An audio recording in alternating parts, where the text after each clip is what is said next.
Ooh. Yo, welcome to Around the Comiverse, episode 33. We got your boys Crypto Rain and the real Randy Chavez in the house. Woo!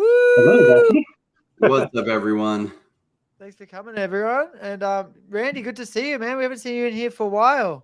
Yeah. It's been extraordinarily busy, but for the most part, we have had a very good time.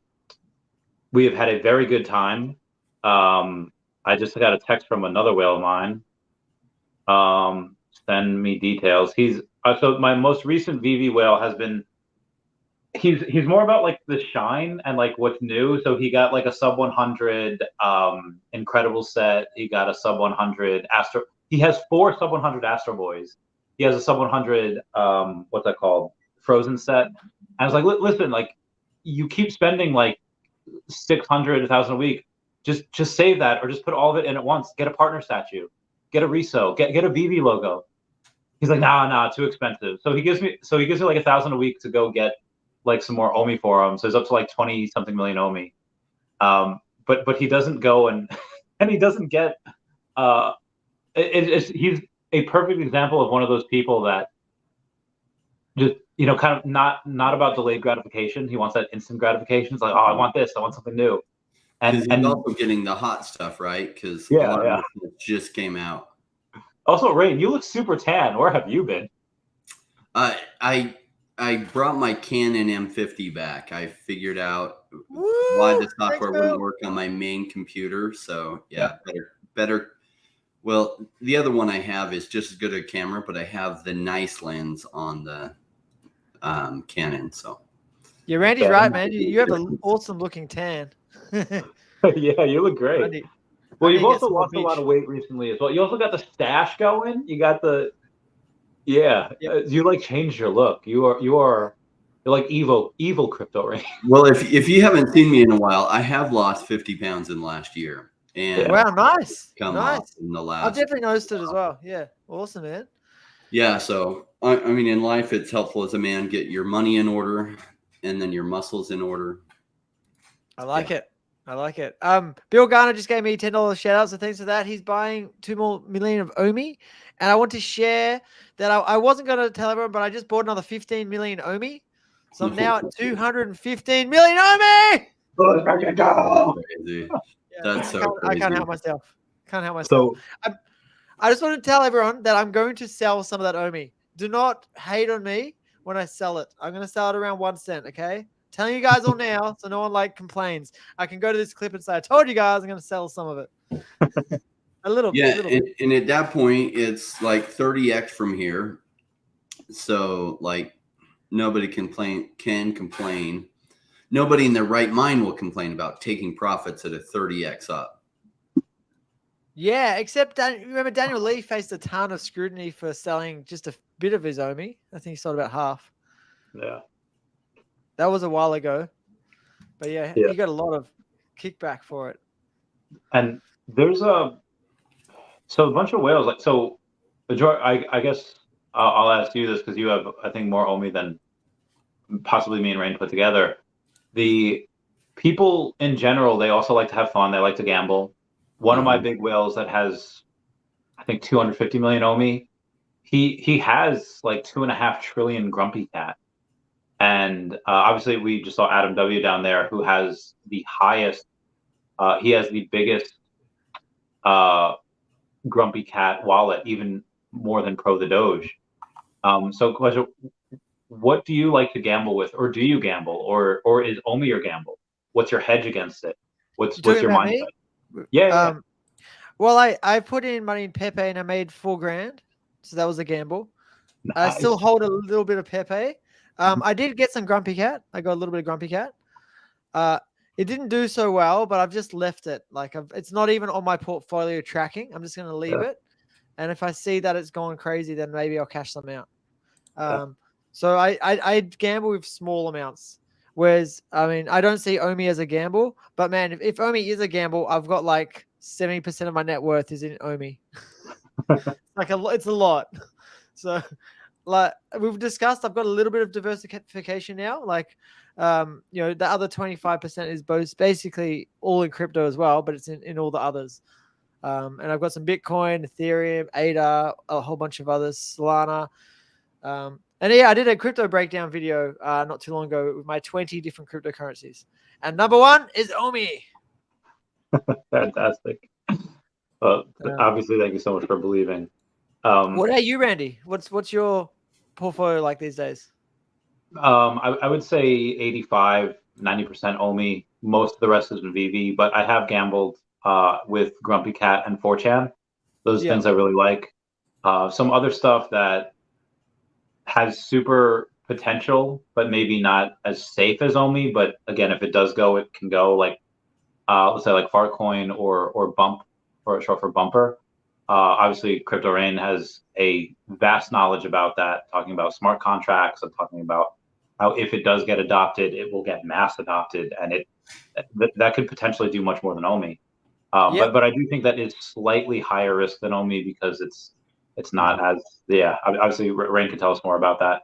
And at the end of the day, earlier stage than OMI is, right? So think of the OMI last bear market. It was an earlier stage, higher percent chance of failing. Ecomi wasn't the behemoth it is today, and people are like, "Oh, it's not a behemoth." For the crypto space, it is a behemoth.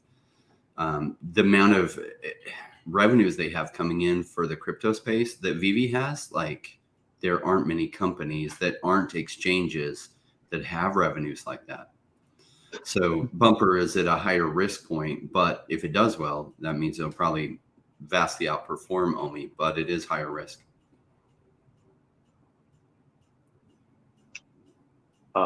You guys are blank spaces right now, like the Taylor Swift song. Can you see me?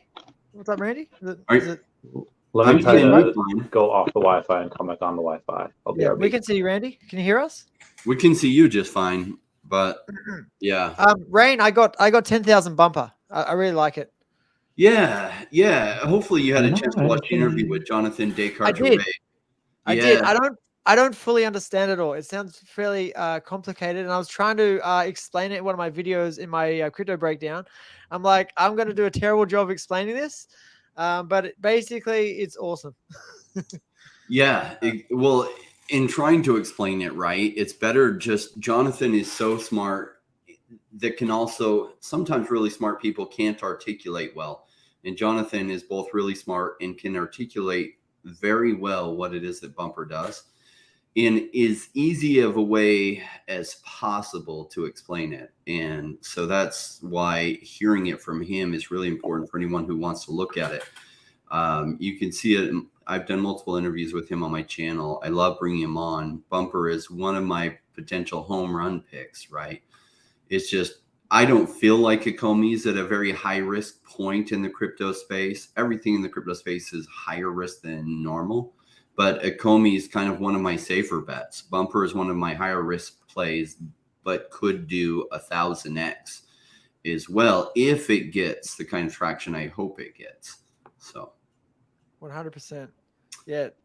For what I gamble on, I don't gamble. I don't like the odds of gambling. So I don't do meme coins because just the odds are worse than I like. I don't go to the casino because the odds are worse than I like. I like a 60% chance of winning or higher, at least, for it to even get my attention. For sure. What do you guys think about that big interview with David, you, and is it Will? You say? Yeah, Will am I or Will I am, whatever the name is. I don't know which way around that was, so I'm glad you attempted it. Did you guys catch it all? I caught bits of it. I didn't get the whole thing yet. I haven't yet. Randy? Oh yeah. So there's a couple of things I would totally go over. So obviously he mentioned marketing in Q4, which is really interesting because it seems like there's a decent amount of marketing that has been going on right now. You've had Crypto or us talking about it again. You've had several influential people in Web3 on Twitter talking about us. And either they haven't been paid and it's just organic growth, which is heckin' amazing because of all the tech advances we've had, or they haven't paid a certain amount of money, which is fine. However much they pay them, it's fine. One of our drops would probably equal their payment, so that's fine, which is great. But outside of the marketing in Q4 that he had advertised, At about an hour 38, he had mentioned that the Viviverse could become a platform for content providers. And if you listen closely to it, it means that we could share in the revenue for it. And it's something I brought Woo! up in spaces years ago where, okay, on YouTube, you have 1,000 viewers that watch a video, you get like $10, something small, but it's nice. If you do that in the Viviverse and you can get, and there's a couple people like Johnny Dunn is like 5,000 followers on there. I think I have like less than 2,000, but this is where interacting with the app will be super important. If you get a bunch of followers, they follow you on Vivi, they'll follow you in the Viviverse. And if you have content on there, whether it's streaming, whether it's hey, go and take a look at my vault, before even entry fees of going into it, you'll be able to go and say, hey, I have this amount of people on this amount of hours, each day, each month. And if they have whatever it is, like Orbit Gum or Old Spice or CVS, whatever they have, you should be able to share in the revenues over there. And that's not including anything talking about the land that's there. Where previously for the OUP, they mentioned if you stake the most amount of OMI, I think at the point was 40,000, you'll be able to get a ticket that will get you land. If you have a gold and silver Vivi logo, you'll be able to get a ticket that should be able to get you land. And most of these other metaverses, like let's say Sandbox, where my friend Ken has a spin-off called Every Realm, where Janine Yorio, who's CEO of that, is the second most amount of land in Sandbox, and they have. So, yeah, sorry. So they have a couple hundred monthly active users. When you look at Vivi, that has thousands of monthly active users, and that's just the collectibles. That's not including the space that you can walk around in. Just by themselves, that land will generate millions, and millions could be going to Vivi, or it could be going to the OMI burn. And on top of that, if you have, they've said we've had IP branded worlds. If we have these IP branded worlds that you can build companies close to, I'm not even talking about multi-billion-dollar companies, but the millions of multi-million-dollar companies that will want to be shoulder to shoulder with some of these big IPs that we have will 100% buy land in there. They'll buy land closest to where they can get. And if they can't get it because it's too expensive, it's outside their marketing budget, they'll get, the next best option.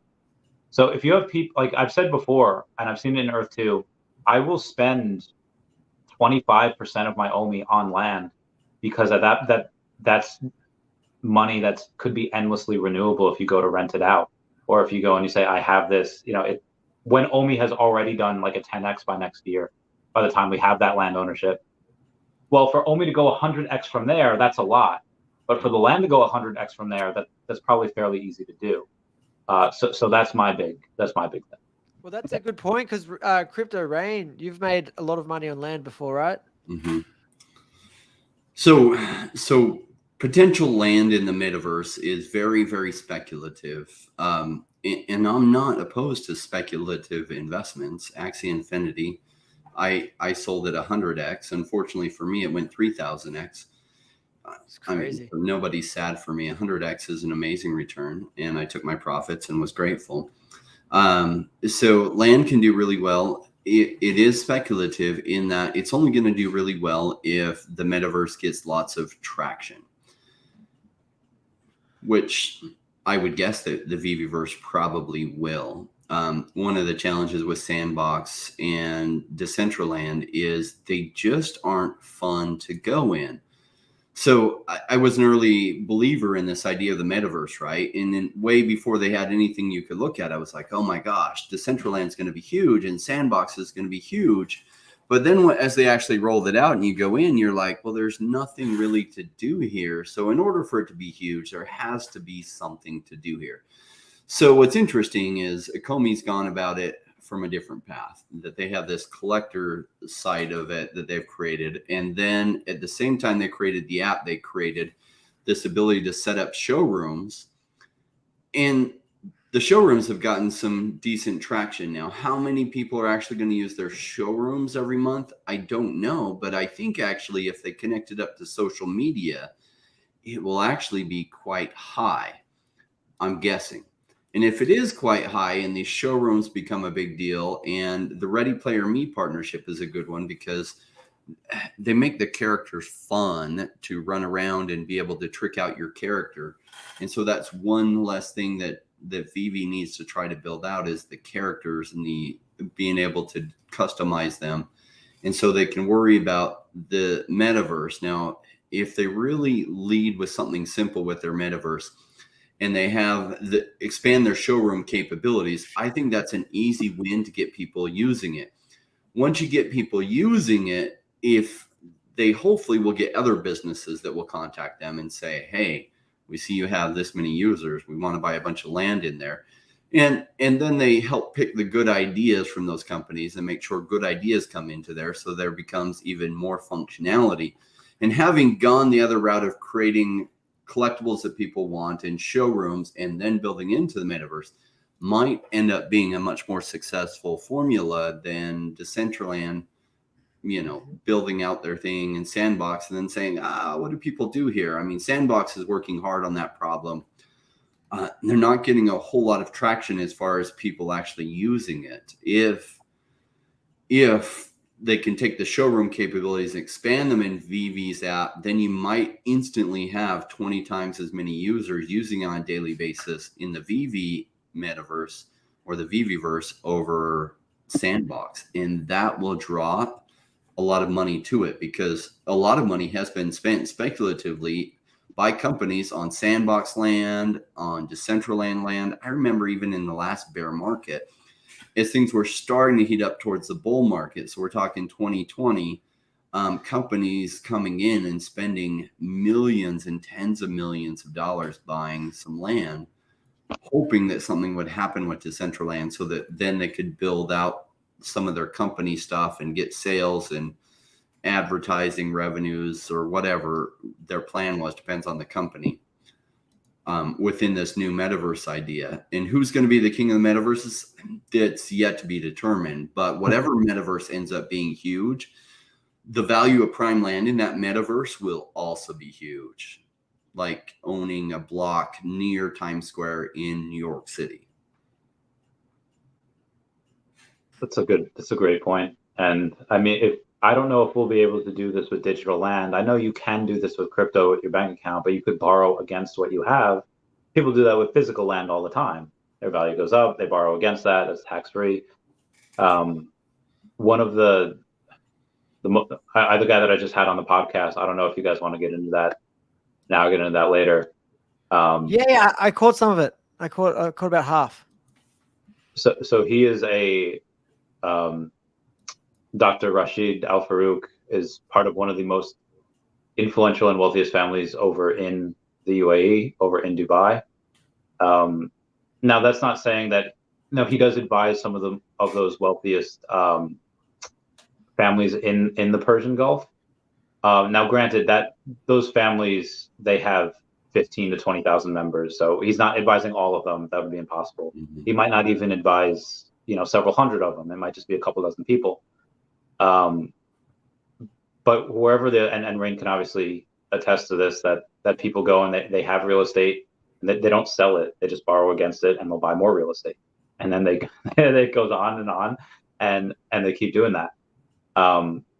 But if you have some people like them that can see the future, and if you watch that interview, he's a big nerd like me, like all of us.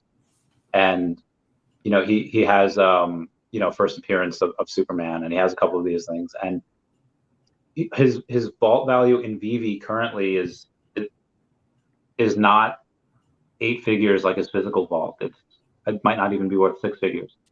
When you have some of these people that have land and have influence, have whatever, and they put 1% of their value, 2% of their value, how much into something like Vivi and Omi, this type of thing could change overnight. Especially for Omi, because Omi has 700,000 in volume each day. But once people kind of start putting this together and they start playing, oh, hey, a bunch of these rich people and wealthy people, they have a partner statue, or they have a Todd, they have a Riso, they have all these things. Sometimes people will forego what they want and they'll buy what's popular, and they'll buy what other people have just because they want to keep up with the Joneses, even if it's not what they necessarily want deepest in their hearts. And this is just one person, there's going to be dozens of people like this, if not hundreds, that are coming in, and why I thoroughly enjoy Vivi and Omi, because right now it's super undervalued. And I forget what we were talking about beforehand, but I just kind of went on a tangent. I'm sorry. Well, going along that tangent, because it's a good tangent to be on, so people can see what can happen here. And we don't know for sure that it'll happen, but I think it's going to. And that will be the prestige with it. So think what happened with Bored Ape Yacht Club. And then you had these celebrities like, United States basketball players buying a Bored Ape and putting it as their profile pic on Twitter. And then you had celebrities like Justin Bieber. And people think of Justin Bieber as rich. Justin Bieber is poor compared to some of the money that's out there, and who they have real money, like billions and tens of billions. And so if this phenomenon goes worldwide, which I think the next iteration will, some of these flex items will reach crazy prices because you will have big money coming in beyond Justin Bieber, big money, like real big money coming in. And there's a reason why they have, like, some of these people, like, what is it? Jamie Dimon has like an art collection worth like billions of dollars or something. I don't remember, but it really is a social flex. And there's a chance that Vivi becomes something that becomes a big social flex, especially if they nail the Viviverse well and they make it easy for people to display their stuff. Then there literally will be people getting jobs as designers for Vivi Vaults for the rich people, right? And like, hey, I got all this cool stuff. I want you to organize it and put it in a really cool aesthetic pattern, right? Oh, what do you need? Okay, buy me 20 more of those. Oh, okay, we need a bunch more Todd McFarlanes in there. Okay, let me just send over some money. And it could get crazy. And will it? I think it might. And that's the fun part to me, is you don't know. Like with Axie Infinity, I didn't know if Axie Infinity would do well, and it, did 3000x. So no complaints there. But like the thesis for Axie made sense, that this new idea of blockchain gaming was going to be good. And so land on the first land in one of the first blockchain games, if the game does well, the land will do well. The Viviverse is approaching it from a different way, having had the vaults and a bunch of collectibles, that they built this community around the collectibles. So the community is already huge. So if they roll into the Viviverse and it's halfway decent, they could end up having more daily active users than any of the metaverses out there, and therefore get more traction in something. They already have a product that you can purchase and hold on to, which is like the digital comics or digital collectibles. And so then people feel like there's something that they can buy, right? So what can you buy in Sandbox right now? You can buy land, or you can buy some of the little like characters and stuff, but it's not the same as buying like a first edition or first appearance Batman collectible, or first appearance some of these other things that then you can showcase in a vault and show off like a social flex, or you might even arrange it so it's super cool, like we've seen people doing with the vaults. And then make it so your friends can easily enter in and run around and see how cool your vault is. And if they do a good job at that and connecting up to existing social media sources, so say somebody can put a link to their Vivi vault or their Viviverse where they've got all their displays right in social media, and somebody's able to click on that and go right into the vault and see it, that would be beautiful. That would be amazing, and could go viral in a way that then you have big money wanting that social flex. Yeah. It's funny that Bored Apes, their whole use case really became Twitter profile pic. Right? It did. Well, I'm just thinking about how many people are already building vaults right now, just in the current showrooms we have. That number of people might already exceed the number of people that are daily in Decentraland. I'm sure it does. Like, how many people will start building stuff in the Viviverse? There's probably some people that played with their vaults and stuff that have like since forgotten about crypto, and they're off in their daily lives. But Vivi does have one of the most hardcore, like bear market resistant communities out there, where there are a lot of active people. You can tell by the drops selling out so quickly that there are a lot of people, and they've eliminated a lot of the bot problems because there's not the huge money made on flipping anymore. That's part of what takes care of a lot of the bot problems. And so the community is pretty active. So if they deliver something somewhat decent with the Viviverse, I'm sure a lot of people are going to go in and start playing with their vaults, especially if it can connect up and people can start having a social flex like that. I mean, Nike has made billions of dollars off of social flexes because they made like a sneaker that everyone wanted, Air Jordan, right? To the point that people buy all these shoes that they're never even going to wear and they put them on their wall everywhere. What is that but a social flex, right? That's a good point. I mean, this might be considered one of the best and stupidest moves that I did, but with this 41 logos, I could have gotten over 180 million. Like instead of having 172, I could have gotten 183, 184. But I chose to buy the logos instead. And I don't think those logos will go 100x of what I paid for it. I think, they might go like a 5 or 10x, whatever, but I don't think they'll be worth tens of millions as if, I would have bought 10 million Omi with it at some point. And I did that just for the flex, just for the, for the social likes flex. on Twitter. Yeah.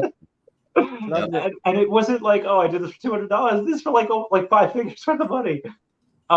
Now, is that because, I'm a little special and got a touch of tism? Maybe. But also that I feel like I represent a decent amount of people that would do something similar, and use me as a case study for that. If you've got it, flaunt it. And, if you can do some people will do something, maybe not necessarily because they want to, but just because they can. It's like, oh, I can do this and I'll get this amount of clout for it. I've seen people go and I remember this like years back, this guy sold a first edition PSA 10 Charizard that he had only gotten for, I think, less than $2,000 and had sold for 20 grand. So it was a nice 10x on his money. But at the time he was living in California where rent was like $4,500 a month. And, he sold it there and got a free couple months of rent. And now, that thing is worth 10x that. That thing is worth, a couple $100,000. And if only people just hold it. I feel like some people do things just for the clout and not necessarily for the financing of it, which is fine if that's what you like. But if you're just doing it for and I'm not saying that's right or wrong, if that's just what people do, building on Rick's premise there, and we'll see a lot of that soon. Love Earth 2. Can't wait for their token to be launched early next year. Press the like button, feed a YouTuber for a day. Yeah, potential human. I love him. Human. Grumpy cat. Get that bread. That's funny. So it's today International Cat Day, because that's what someone was saying earlier. Yes, I heard that. My wife would love that. She loves cats. Love cats. Shout as out well. if she's watching. They're great. Yeah. Cats are all right. I don't say I love them. I do like dogs, but then taking care of a pet. I don't know about you guys, but there's a lot of travel in my future. And the problem with a pet is then you got to find somebody to pet sit it for being gone weeks and months. So yeah, and then they get disgruntled too. You get back and they're like that, like you left me alone. I know what you did. Give me a good digital pet in the Viviverse that I can go in and feed it once in a while and it doesn't die, and it'll come up and love on my character, and I'll be happy with that. Well, I was just thinking, so hard. Like this show will eventually be probably in the Viviverse. Like we can, I don't know exactly what format we'll do yet. Like maybe just like the background here will be Viviverse showrooms or something, and like live, and there could be people running around the background and stuff, right? There could be people interacting. I'm not sure the exact format we're going to do it yet, but it'd be pretty cool if this show was actually in the Viviverse. Randy, you there? Looks like you got rugged. No, I'm here. Can you see? It froze on you. No, brain's still sloshing around in there. Yeah, I do worry about that when we have virtual pets is one thing. You have that type of thing. Hi, Scott. You have that type of thing in Minecraft where you can have dogs, and they're fun. But when you have Chat GPT of not just pets, but humans, like you have, like David had mentioned in his Binance interview a few months back, when you go and you take a look at the amount of people Rather than this. that one are just not having kids in, let's just say Asia, and they have a big birth problem there. It's because they're fine with their online friends, and that's just their normal friends. But and people are people, they're flawed. What happens when you have, let's say Vivi introduces ChatGPT in the Viviverse, and they have their number one Captain America there, Secret Rare, and they go and you can have a conversation with it, and it doesn't just have 3 lines of dialogue in it like an NPC does.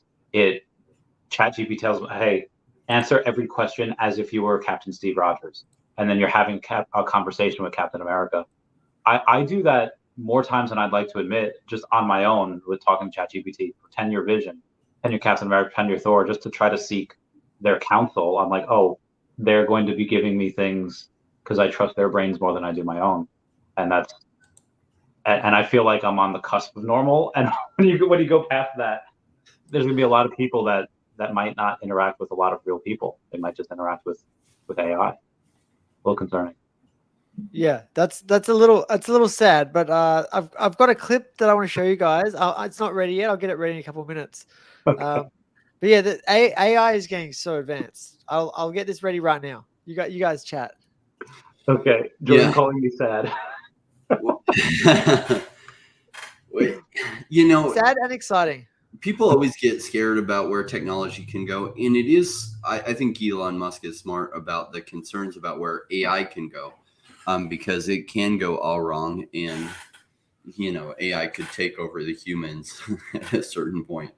So it's smart to be wary about that. But a lot of people are like, "Oh my gosh, AI is going to take a bunch of jobs," and in some ways, it does. Kind of like automation has taken people out of the machine factories 80 years ago, right? And you didn't have to machine shop as much stuff. Why? Because of mass production. AI will continue to go down that. To stay competitive, you have to figure out where you can add value, or what things you can do, or where to position your assets. People that are really smart are here right now in crypto during the bear market, not whenever it runs later and everything's going massively well, and then they try throwing 30 or 50 or $500,000 into crypto after it's already 20x from here. But they're here right now. And so it's like people that make good decisions now, and they create some good wealth, and then they learn how to keep their wealth and keep growing it. They won't have to worry about the AI automation and losing their job. Can you guys see that? I see. You see it? Yes. To the Matrix. We're back here in Unreal Engine 5. We're going to be talking to more smart NPCs today, and it's my goal to get to know them a little bit better. Hey, man, what's your name? Oh. Okay. It's a beautiful day in the neighborhood, huh? Can you please let me pass? I'm in a hurry. Okay, nobody wants to talk to us today. Got to see if we can find somebody who's not in as much of a rush. Hey, do you have a second to chat? Sure. What do you want to talk about? I just wanted to get to know you a little bit better. I don't think there's much to know about me. I'm sure you're super interesting. Let's keep it easy. What's your name and age? They have ages? Do they age? We're going to find out today. My name is Jacob, and I'm 32 years old. But honestly, what does it matter? Hey, Jacob, nice to meet you. My name's Trevor, and I am 30 years old, so we're super close. Nice to meet you, Trevor. I'm just not really in the mood for small talk. Listen, Jacob, I'm from the human world. I've got a YouTube channel. We've just got a couple of questions we want to ask you. I'm sorry. I'm not really interested in being on a YouTube channel. Viewers are fascinated with your life. We can't talk about that. I mean, if he doesn't want to be on the channel, I'm not going to force him to. This is not that type of a deal here. It's just a prank, bro. I am not interested in being a spectacle for your viewers. Sorry. Okay, then. He walks into a bowl angrily. Hey, how you doing? What's your name? I just want to find somebody that likes to. We need to find Link again, or there's a AI system. And I'm doing fantastic. How about you? I'm doing great. My name is Trevor. It's nice to meet you. I like this guy's vibe. He's got his coffee. I got a coffee right. But you know what they say. Never trust someone with first names. How did you know I have 2 first names? My name is Trevor Martin. I've got 2 first names. What? I didn't say Martin. I said Trevor. Lucky guess. Or maybe I'm a mind reader. Who knows? What was your name again? I'm sorry, I forgot. Dude, okay, this is the one. This is the guy that we like. My name is Sam. You Sam. can call me anything you want as long as it's not late for dinner. Oh, you're a jokester, huh? What does that even mean? Only when I'm not being serious, which is never. Wait, I think I got that wrong. I like this guy. So, Sam, what have you been up to today? Well, today I'm just enjoying the sights of New York City and taking in all the energy of this amazing place. Can you walk me through what a daily routine for you is? I'm wondering, like, what does he do when he wakes? My daily routine: wake up, drink coffee, tell jokes. It's like Groundhog Day, but with more laughter. So this guy's a jokester. We've had a couple of jokesters. Maybe this is like a common theme for our NPCs. Like when you get out of bed, what's the first thing you do? Like I want him to run me through his day. I want to know what when I get out of bed is wonder why my dreams aren't as funny as my waking life. What do you dream about? I want him to run us through his day, like exactly what he does. I didn't understand that. What kind of dreams do you have? Oh, usual stuff. Flying, talking animals, being able to eat as much pizza as I want without consequences. I mean, that would be nice. So pizza's your favorite food? He is in New York after all, New York pizza, that makes sense. Pizza, but I wouldn't say it's my absolute favorite. I'm always open to trying new things and expanding my palate. Interesting. How often do you eat? As often as I can. These responses are all like generated. No, like literally, how many meals do you have per day? At all. Oh, sorry about that. I'm a 3 meals a day kind of guy, with plenty of snacks in between to keep me fueled for all my joking around. A man's a foodie. We'll get a little bit further in. There's some really good ones. Utilities. I might stop it for now. You guys get the point there, right? Yeah, you could have conversations with people. That's pretty crazy, especially where AI is still like being developed and improved, but the level of interaction there with that last guy was incredible. And yeah, like the life is that if you were to stop New Yorkers on the street, that probably is pretty representative of some of the responses you would get. Yeah, I've seen some of those interactions go like 5 to 10 minutes, and the guy's like, "Wow, I feel like I just made a new friend," and it's a fully AI generated conversation. Yeah, this we farted. Wasn't me.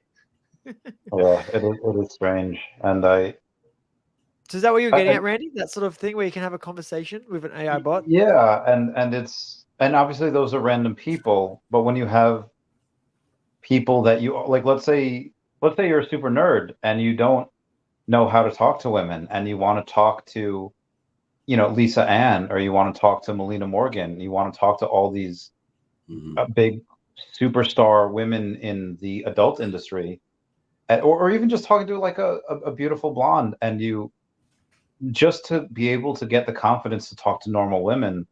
A lot of men are going to do that in general, and it doesn't have to be Vivi; it could be wherever. And that's just one thing. And then learn how to, okay, let me talk to the CEO so I can learn how to interview for a job, or I could learn how to go and talk to celebrities without being starstruck. Or they say, hey, what's a good, speed up the timeline? Let me talk to a kid. Let's say you're having troubles with parenting and you want to know the right course of action. And you say, okay, well, what happens if I tell my kid this? How do they react? Okay, well, that was a bad reaction. What happens if I do this? And they, how to deal with bullies. Like everything can be done through this. You'd speed it up. It is amazing how much extra knowledge we could get, right? So if you think about, I don't know, Randy, you might be too young for this, but when I was a kid, your parents bought in that noise is my squeaky chair. So I don't think anyone farted. It was probably my chair. But back when I was a kid, your parents had an encyclopedia set that they had bought, and it might be 7 or 10 years old. And even a lot of the information in there was considered true at the time. We have since learned a bunch of the information wasn't even accurate, like the use of the pyramids and stuff. But that's how much knowledge you could, that's what you did all your book reports on. Think about now the internet, kids are able to actually get better information, do much deeper research now using the internet. Where that can go in the future with AI and other things. Right now, there is this problem with AI that when AI doesn't know the answer, it literally will make up an answer that will seem like it's true and it's totally bogus. So some lawyers have been using ChatGPT to help them write briefs, and it will literally make up references. And so then they'll submit their brief, and then the judge will say, hey, yeah, I want you to pull up that case, and the freaking case doesn't exist, right? And so Rain, lawyers have gotten in trouble Rain, for sorry to stop you there. Were you on when we had essentially crypto on the channel? Because he actually used ChatGPT to write scripts because he's a script writer. And it wrote some bogus information, and the person he was with, the production company, whatever, they're like, oh, what was this bit? And he's like, oh, I don't know, and he sort of managed to weasel his way out of it and fix it up. But yeah, ChatGPT does make these mistakes. Yeah, I forget. I was watching a thing on AI and they were talking about it, and I forget the term that they use where when it doesn't know things, it just makes them up instead of referencing actual sources, and they don't have a fix for that yet. But they will find a fix for that. And when they do, like the amount of knowledge increase that people can get, like even today, the amount of knowledge you can get. Before, say 50 years ago, you want to become a doctor in the US. Number one, the US only understands a certain percentage of medicine. They don't really study Eastern medicine or take in the stuff that the knowledge that comes out of India that's existed for thousands of years. They're very kind of surgery and medicine focused. And you would go to medical school for like 8 to 16 years and become very specialized in that. And literally somebody in 4 years could get more information from YouTube than what a doctor used to be able to get in 16 years at medical school, right? Maybe they won't get the practice that a med student would get on cadavers and then real life people. But the amount of knowledge that's out there is amazing, and AI is probably going to augment that, which is fun to think where this could go, and how much knowledge is out there even today is quite astounding. I don't know if you guys have, go on TikTok a lot, but the last like week and a half, there have been probably hundreds. I've seen a few dozen people that go and they pretend to be NPCs. Like they're like, oh, thank you for the rose. Thank you for the hot dog. I'm not like, and they'll pretend to be that, and they will be making hundreds of dollars a day. Now, granted, they do it for a couple hours, so maybe 100 an hour, which I guess is a lot higher than the minimum wage. But you see a lot of people go and do that type of thing. So you see this kind of competition between AI and humans. Be like, oh, well, if AI can pretend to be humans, let us humans pretend to be AI and see which ones type to do it better. And it's truly fascinating. And I feel like not too many people are paying attention to it. But it's incredible. It's fun. You see the creativity of humans mixed with what they're trying to be like with NPCs, and it's incredible. I like what technology. Where do they do that, Randy? Is that like on online or OnlyFans? Yeah, it's on TikTok. So just scroll. You could just search on TikTok, probably NPC live, and you'll see a couple of people like do it. Have you seen the other thing, Randy, where they have an AI generated face that goes over the real face? Yes, and that is wild because God, if I wasn't, I'll pick someone that I don't really know super well. Let's say, I don't know, like Blake Lively or a super cool actress. But what they've done is they've taken the AI voice and the AI chat, and they said like, and they'll go and put in a face. You know how they have that? I think you showed us, Jordan, where you could be looking at something off screen, but the AI will focus it so that it looks like you're looking at the camera, even though you're not. They do that with people's mouths, and I've seen videos where it sounds almost just like Joe Rogan, and the mouth looks like it's talking about that, and he's talking about something. And if you don't know, if you haven't listened to him or watched him a lot, you would not be able to tell that it's not him. If you're an avid listener to him or like Jordan Peterson or Elon Musk, you will be able to tell, oh, okay, that's not him. I know his voice. I know the cadence in which they talk with, and that's not them. But if I were to see something by Jennifer Lawrence, I think I know pretty well because I love her. But if you ever see anything by other people that maybe I don't know too well, I think, oh, this person says this. That's an interesting view. And it could be done one of two ways. It could be done, by somebody trying to pretend to be them. I've seen that. I've gotten fooled by Mr. Beast. I literally watched a live stream of Mr. Beast playing on like Minecraft or like Among Us for like 45 minutes before I realized it wasn't his account. And it was just a random person. But you could have that with super beautiful women. Somebody did it with like a 21-year-old girl recently. They said like, "Oh, I'm this person, I do this," and they had an OnlyFans, and it was completely fake, and people were out like tens of thousands of dollars. It was nuts. That's crazy. Yeah, wow. Did you see what Planet Vampire said there? He said on Twitch, there's a Trump versus Biden AI generated debate that you can interact with in chat in real time. That would be wild. I've seen them on TikTok where they have like a Discord channel between Biden, Trump, Clinton, and Bush. And it is it's the funniest thing I've ever seen. They make fun of everyone. And it's like you know that the politicians wouldn't talk like that because they have to be politically correct, have to do this. And yeah, I wish you could see politicians as like real people. But instead you have, like these I can't. I'm sorry. Keep going. I don't want to get into it. Keep going. Okay. Yeah. What I was also going to say is you were talking about Joe Rogan earlier with like an AI voice. Have you seen the interview between Joe Rogan and Steve Jobs?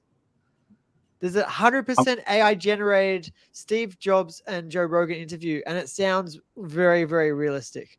Yeah. If you didn't know, if someone didn't tell you it was AI generated, you think, okay, Joe Rogan's somehow interviewing a ghost, right? Like it's Steve Jobs, and they're taking all the audios from Steve Jobs' time doing all his presentations and chucked into the one thing. It's absolutely amazing. So they definitely have that technology. What they don't really have so far is like the video side of it.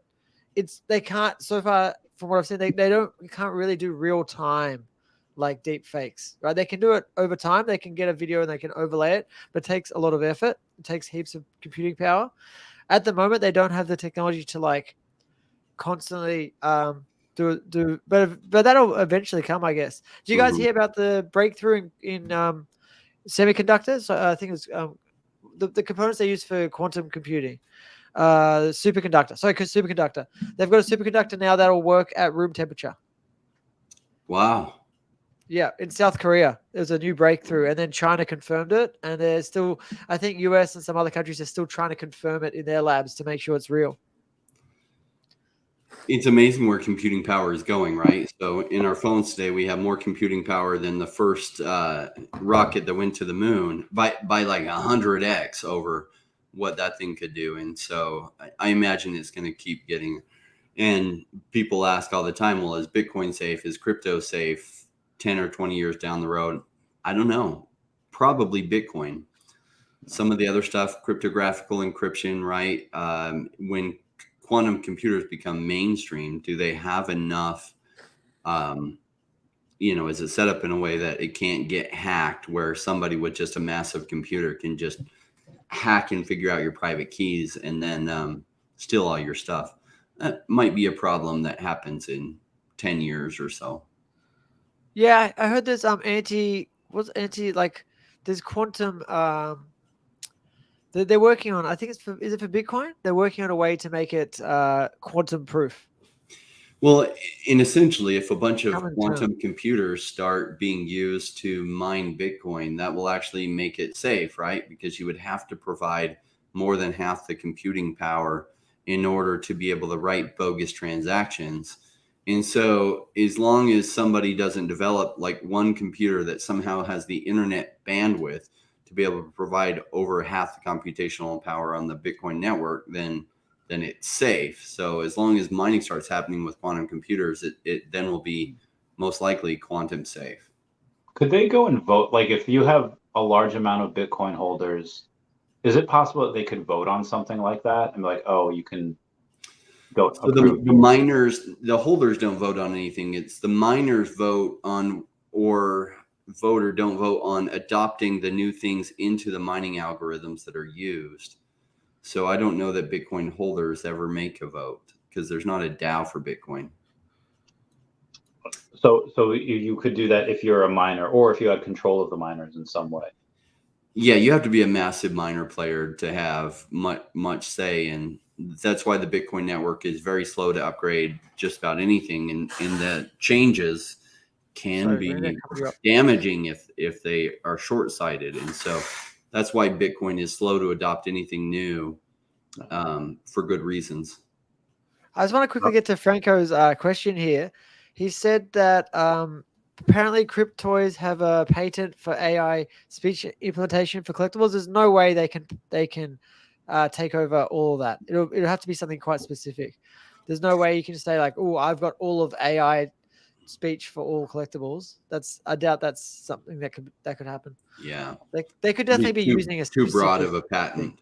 Yeah, they could be using a specific method. Like, I don't know. I don't think anyone's. I don't know if you could patent ChatGPT because that would be under OpenAI. So maybe they could, but I do like Cryptoys. The fact that they had mentioned that they were modeling themselves after Vivi, I thought was really good. I think that it came out today that they might have the first appearance of Yoda on them, on their, because they have a Star Wars license. So I thought that was really interesting. Yeah. The only thing that and again, as long as they are in the black, which I'm not sure they are, but as long as they're in the black, and as long as they, have drops where they sell and they, have revenue coming in, I feel like eventually they'll have a marketplace and eventually they'll be able to sell in fees and all that. I kind of almost wish they would save some of this stuff for when they do have that marketplace. I currently don't have anything, but as when Omi moons and as long as Cryptoys is still around, I'll probably get a bunch of their stuff as first appearance of Lay on the blockchain or Yoda. I think would be really cool. Yeah. Yeah, from my understanding, I think they might be losing money at the moment. I'm almost positive. Yeah. Almost every company at that stage in their journey would be losing money, right? It really is. It's kind of like trying to get a rocket out to space. The first 2 miles going up burns 90% of the fuel. And so they're going through the hard part of getting enough traction, getting enough community so that they can actually start getting revenue positive. That's one of the reasons I'm so bullish on where Omi is and Vivi is because they already crossed that. They went through some really hard times through the bear market of 2019, 2020, and they came out the other side in 2021. And they had some massive traction, some massive adoption, and still a lot of that community is around, and even new people get added. Some people go away because they get burned out thinking it was supposed to happen sooner than it did. But then we have new people coming in, and when a bull market happens again, you'll have a whole bunch more coming into Omi and Vivi, especially if they keep doing the amazing things that they're doing. Cryptoys, will that be around? Well, they've got a harder path forward. That doesn't mean they don't survive. And I feel like their product's pretty darn good. And I like the team and their approach. They're not talking bad about their competitors. They're making the space better. So I'm loving what I'm seeing from them. So I hope they have a good future. I'd like to see a lot of good competitors in the space doing cool things and innovating in different ways. Awesome. We've got a few questions here. Are we buying McFarlane digital items? I haven't bought any. Randy, you guys got any? I haven't yet. I'm considering it. Like, I really like the 3D, like with the animations going on. That was really cool. I'm a big fan of Todd McFarlane. I like his approach. He tends to make his toys inexpensive as he can and still make a profit. And so like he's offering them at good prices. And I think on the business side, he offers a good value proposition. So I love where he's coming from and who he is as a person and the stuff that he's created. I think he brings a lot to this space. I just haven't bought any. It's not that I'm not interested. I'm just continuing to diversify or add more positions. Like I'm buying more Omi, buying more things. So there's so much on a massive discount that you can't even buy everything that you want to. And so I just haven't turned my focus around to making sure I get a wallet on there and buy it and figure out what I need to do to buy his stuff. Though I am a fan of what he's doing. Yeah, that's awesome. I like the look of them. I've seen some people's like do you call them McFarlane Vault? I don't know if you call it a vault or a desk or something, but I've seen some people's like setup and it looks pretty cool. You can have multiple collectibles together, sort of like a Vivi Vault. It looks a lot more simplistic. The one thing I did notice is the Todd McFarlanes. They have the Capes Wave.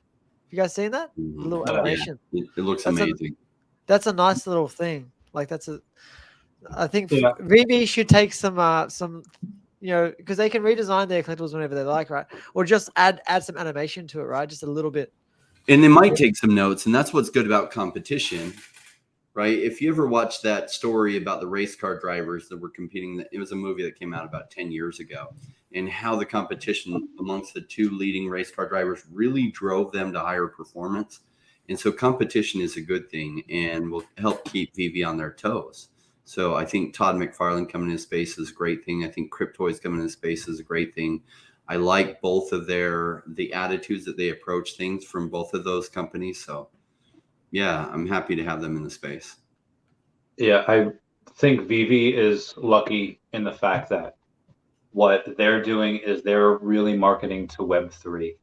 Is they're going and they're saying, hey, all you people, if you have Matic or you know this space, you can take advantage, because not a lot of other people that are normies in the Web2 community can. And obviously, the people that are super Todd McFarlane fans will come over from the physical collectibles. Oh, here's a cool digital one. And not everyone will be able to, but some will be able to figure it out, how to put their MetaMask in, Polygon Matic and how to get it. And even though right now, currently, what they mostly do is really give a lot of perks to the previous users, which I think, can be really good for them. Not a ton of new onboarders, but the ones that are super passionate about it, we'll go and get it. The cape being animated is cool. His eyes are animated as well. He blinks. I think that's really fun. And again, the more people that they're able to onboard through Web3, the more that will come to Vivi. Mm-hmm. Unfortunately, if you're only marketing to Web3, there's a very, very small pool of people you're going to get. I wish they would market towards a little bit more Web2 as well. I wish they would have a couple of things simpler, and those things will probably come eventually. As long as they can keep making money, they can keep doing drops. I think another version of Spawn is coming for their next drop, and if they can keep on selling and making money, they'll continue that. I don't know how much they have in the in the war chest for that, but Todd himself is worth, I think, probably 9 figures. He's worth quite a lot.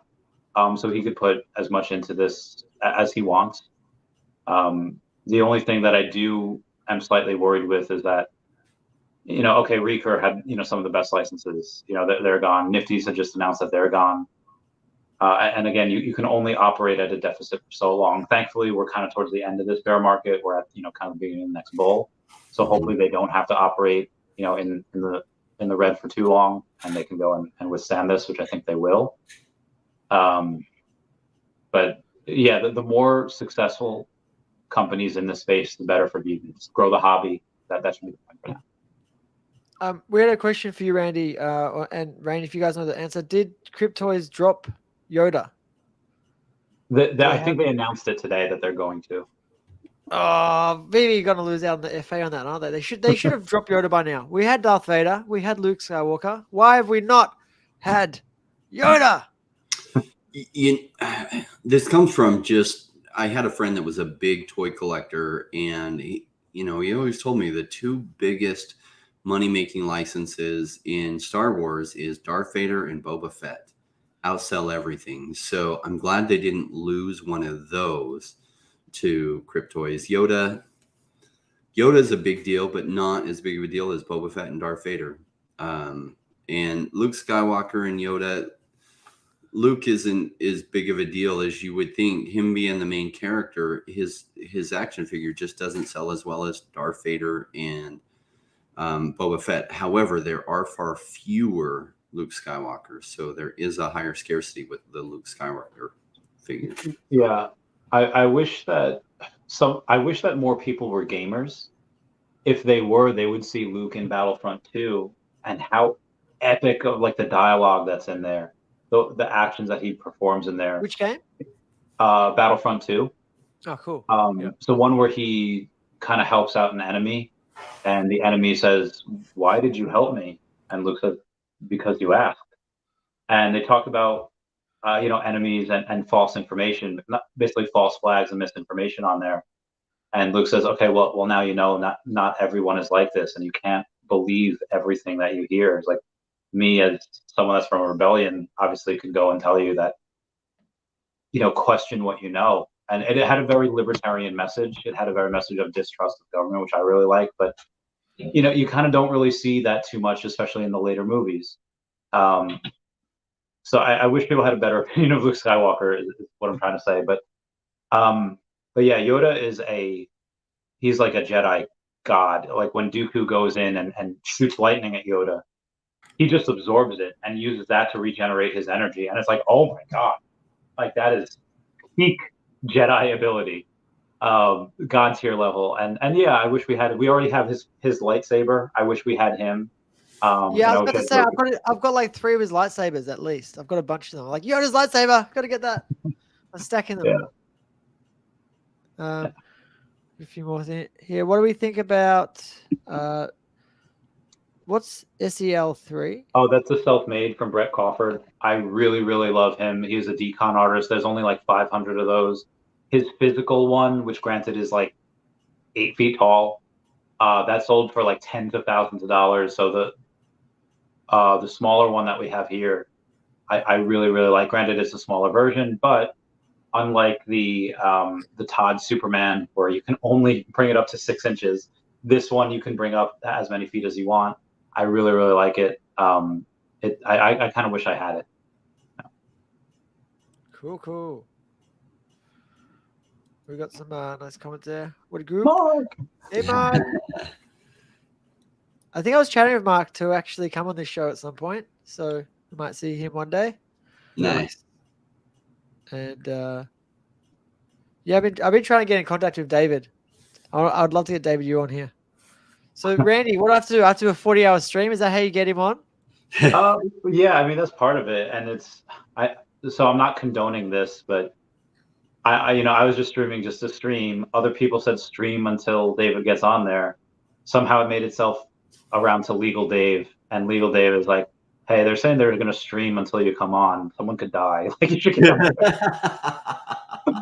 You did it twice, right? You did 2 times. He came on both times. 3 times. I've had him on 4 times. But 3 times were like super long streams, 16, 32, and 69 hours.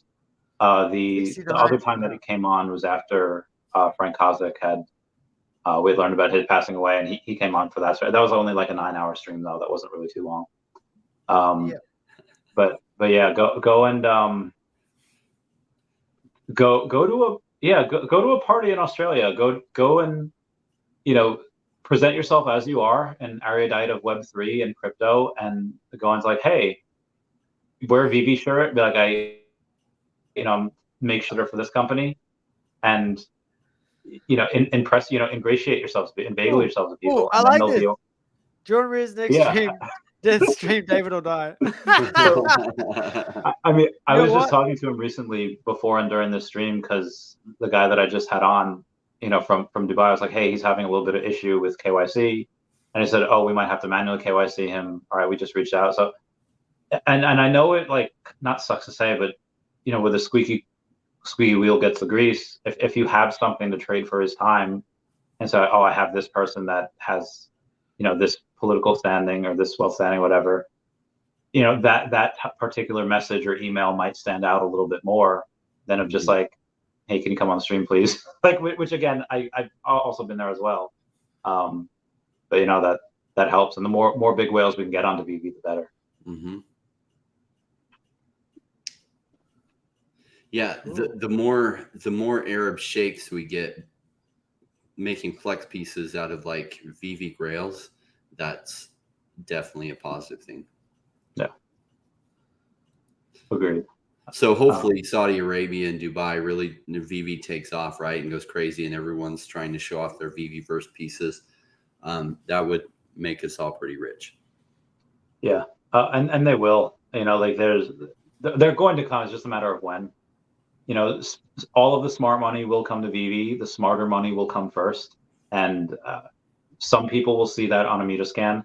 Hey, these new wallets are buying up a lot. Like even recently, we had this guy named Bezoj Man that bought 3,400 NFTs last week. What the fudge?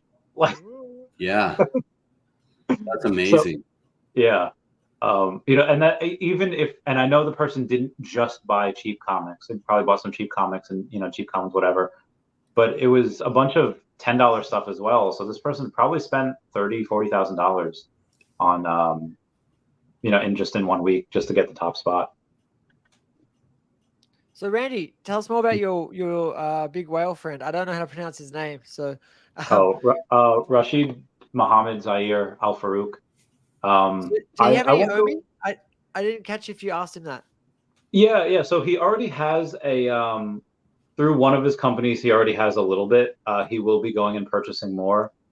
He's extraordinarily educated. He's got a master's degree in marketing, PhD in business administration, and then he holds an honorary doctorate of philosophy as well. But that's just education. Obviously, you shouldn't really mistake education for intelligence. That's just part of who he is. But professionally started at Standard Chartered Bank. He was the director of external affairs in the UAE. As director of largest branch of operation for Union National Bank in the Northern Emirates. And the list goes on. I could talk for like. He sounds smart. He sounds like a smart guy. Yeah, just his family in general. The Farouk family is one of the wealthiest families in the Persian Gulf Coast. Awesome. But all of his vault and like 98% of the things that he has is from his self-made stuff. Like his dad played really, really hardball with him. He's like, you're not going to grow up to be, this aristocrat that doesn't know hard work. Send him to America. He worked at McDonald's. He worked in car washes. He was born in 1977. So he, back when it was a little bit more, when it wasn't as outmoded in order to go and really learn hard work and not like this kind of anti-work crowd that you see. So definitely knows the value of the dollar and, a little more old school. He's had, but then influential people, meetings with Bill Clinton. He had Cobra Tate. He had Andrew Tate over on to see his vault, which is really cool. So I got to ask him about that. He straight up says like, "Hey, I'm going to text Andrew Tate like while I was like, oh, okay, by all means." He did do me the honor off stream. He said like, because he's the CEO of Speedy Comics. Speedy Comics is the #1 most influential kind of like nerd convention in the Middle East. So he gets a bunch of people. He had Chris Hemsworth. He had Tara Strong. Tara Strong will be coming on the podcast in the next couple months as well. So that'll be super great. Had a bunch of these voice actors and actors go to his cons. And this next one will be in November or January. I will be going there. He's flying me out to go be as a makeshift Vivi ambassador in order to go and spread the word of Vivi to there. But he's obviously going to be buying. I wonder if I should say that. Well, I already told you that one of his companies owns Omi. He'll be getting more. He will be buying more Vivi stuff. I won't say what he's getting first. Once he gets that, which should be in like the next day. Again, he's talking with David about that right now. Getting KYC. But once that happens, he'll go and buy a bunch of the grails because he bought a bunch of stuff in 2021, but he got frustrated because there was a lot of bots at that point. And he's like, I couldn't keep getting it. I kind of gave up. But now that I said, hey, the bots are largely gone, we have a bunch of these things, a bunch of updates. He's going to go and he's a big whale now. And again, also advising some of the royal families in the UAE as well. So this is really, really exciting. He's one of the best contacts that you could probably get. And I'm super excited that he's into Vivi. And he's just a big nerd. He's got a legit Batmobile. He's got a bunch of Superman comics as well. I'm very excited to continue furthering that relationship. Early adopters look just like that, right? And they have a lot of social influence. And we'll see a lot of people come in, but they really wait for green candles. It's just a human evolution that people kind of become aware of it. They hear of things, but they don't get interested till they see like crazy returns. And then they get interested in it. But the people who really make the money are the ones that are buying during this low time and loading up on the right things, and then are taking profits when everybody else finally gets it and understands where this can go. And then those people are buying high while the smart people are selling at the high prices rather than buying. Yeah. So Todd McFarlane to 200,000. Yeah, I'll probably sell some more. Yeah, I mean he'll probably reach 5 figures again at least. You know, be that 10,000 if not more. Yeah, I'll be shocked if that's all it is, but could be. Like he hit like what 16,000. So. Yeah, something like that. And now that we know that I think like 700 of him, if not more, are in suspected bot accounts. So it's possible that the amount of circulating supply of his has decreased by 10%, because those are locked up for at least another year. And then there's Vivi burn feed. So they have the Vivi low mint feed, the Vivi feed. There's a bunch of Vivi feeds on there, and the Vivi burn feed posts how many of these collectibles are being burned. So what Vivi has done is they've started burning a couple of things, or at least started showing it on a meter scan, and this person's going and tracking all that, which is super great. So there's a lot of transparency here.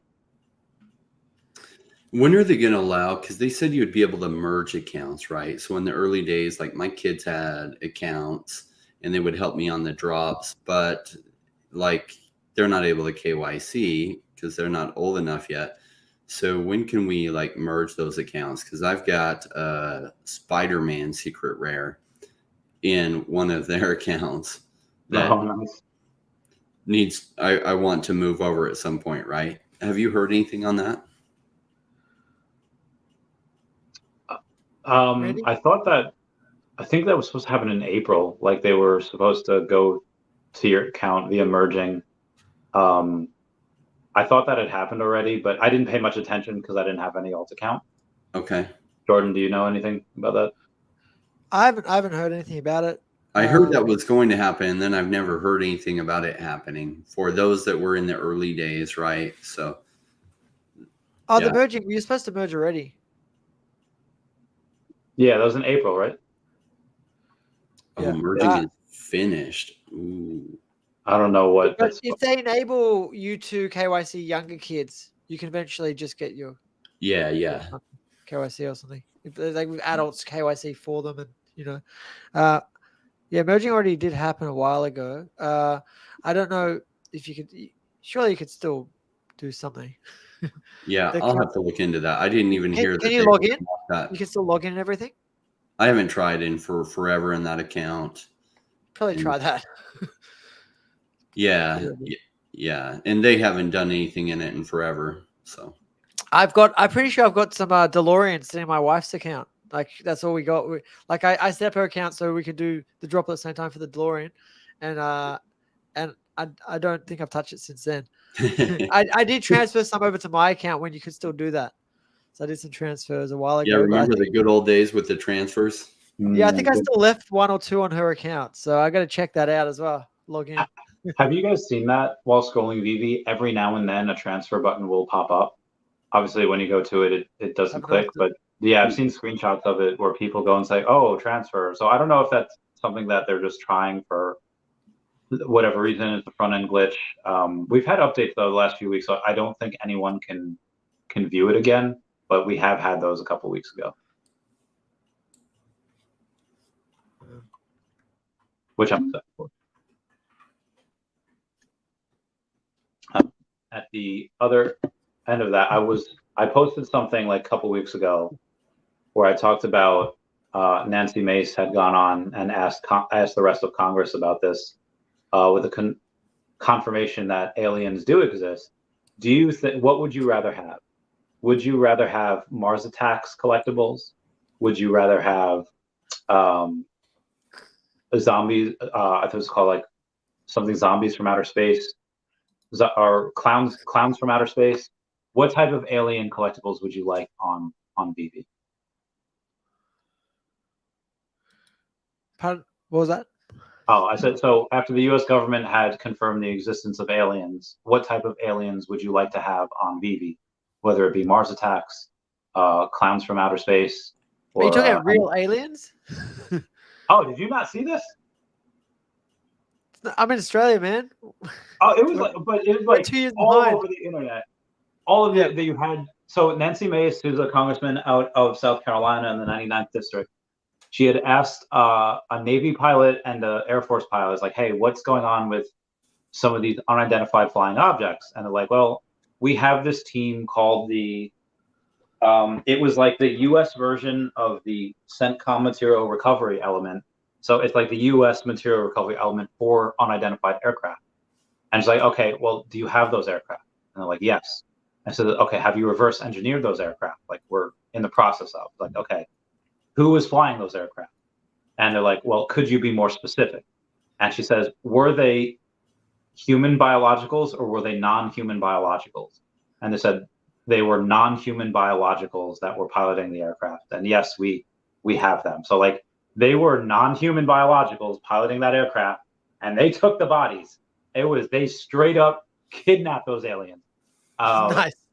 So I heard years ago that they actually had files that they had to unlock, stating that that UFOs and stuff were real, but you had to dig through a whole bunch of papers to get it. 2018, it was online.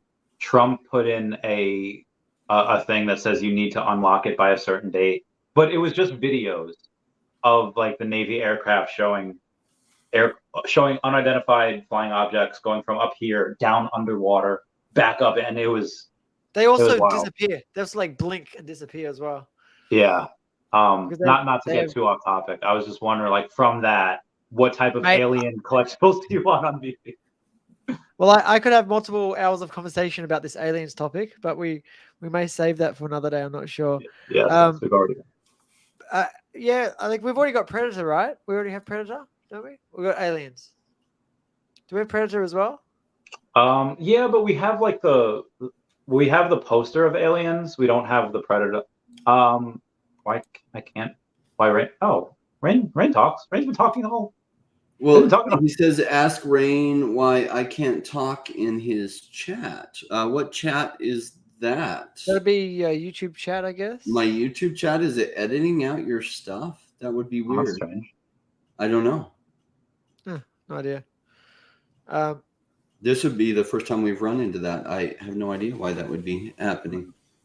Well, Randy, I've heard the way the aliens move around is they have technology that's way beyond ours, and they actually don't move. They sort of teleport around. Does that make sense? They blink around.